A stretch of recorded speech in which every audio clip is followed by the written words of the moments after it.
তোমাদের থেকে আল্লাহ তাআলা জালিমরা তোমাদেরকে আর ভয় পাবে না, এবং তোমাদের মধ্যে দুইটা জিনিস আসবে। কয়টা জিনিস? হুব্বুদ দুনিয়া ওয়া কারাহিয়াতুল মাউত। তোমরা দুনিয়ার ভালোবাসায় মত্ত হয়ে যাবে, মৃত্যুকে ভয় পাবে। মৃত্যুকে ভয় পাওয়া যাবে না, দুনিয়াকে কলবের মধ্যে ধারণ করা যাবে না।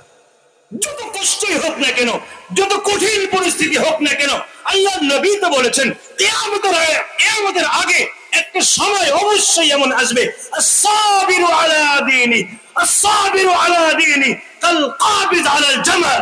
একটা সময় এমন আসবেই কিয়ামতের আগে মুসলমানরা দ্বীন নিয়ে থাকবে, কোরআন নিয়ে থাকবে, জিহাদ নিয়ে থাকবে। এত কঠিন হবে এই বিষয়টা, যেমনটা হাতের মধ্যে জ্বলন্ত আগুন রাখা কঠিন হয়, আল্লাহর নবী বলেন এত কঠিন হবে কোরআনের উপরে আমল করা।